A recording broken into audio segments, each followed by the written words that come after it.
pour la première fois un clone d'animal adulte, une brebis. Et maintenant, écoutez Yuri Gagarin. C'est le premier jour de l'Euro. Europe 1. Et à 7h24 sur Europe 1, c'est l'heure du jour où votre plongée quotidienne dans la boîte à souvenirs. Bonjour Laure d'Autriche. Bonjour Dimitri, bonjour à tous. Le 29 juin 1900, la Fondation Nobel voit le jour. C'est elle qui supervise l'attribution des fameux prix Nobel. À l'occasion de cet anniversaire, Laure, vous revenez ce jour sur le jour où un écrivain français, Jean-Marie Gustave Leclésio, se voit décerner le Nobel de littérature. Nous sommes en 2008. Oui, Leclésio, qui a à l'époque écrit une 50aine d'ouvrages sur les thèmes du voyage, de l'exil, reçoit le 10 octobre 2008 le prix Nobel de littérature. Moi, je suis, comme vous le savez, pour une moitié mauricien. J'ai deux nationalités. J'ai la nationalité mauricienne et la nationalité française.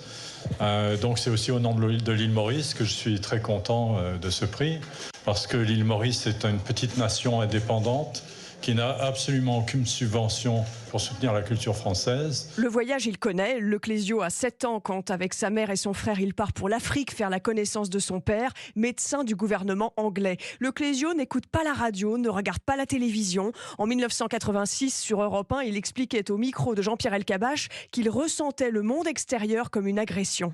Et les êtres humains aussi ? Tout dépend s'ils sont agressifs avec moi, mais en général, dans les rapports entre les êtres humains, il y a une bonne part d'agressivité. Mais vous supportez le dialogue ? Oui, je n'ai pas énormément de dialogue.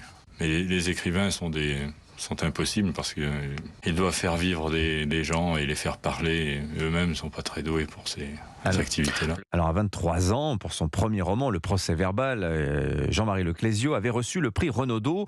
Ensuite, il écrira Le Chercheur d'or, Le Voyage à Rodrigue, Désert, etc. Oui, son écriture est assez limpide. Leclésio raconte sur Europe 1 à l'âge de 45 ans que l'écriture est ancrée en lui, qu'il écrit quand l'inspiration vient. Quand ça vient, et ça ne me fait absolument pas souffrir, et au contraire, ce qui me gêne, c'est de ne pas écrire. C'est là que je ne me sens pas bien. Écrire, c'est conçu un petit peu comme une tare par l'écrivain lui-même. Parce que souvent, il a écrit parce qu'il n'arrivait pas à vivre, ou parce qu'il n'avait pas le temps de vivre, ou que la vie lui faisait peur.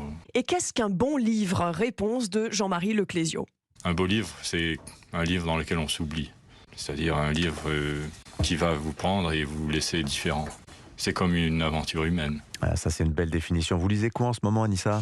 Je lis la biographie de Woody Allen en ce moment. Intéressant. L'autobiographie de Woody Allen. Voilà, un polar en Afghanistan, chacun son truc. Merci beaucoup, Laure d'Autriche, en tout cas.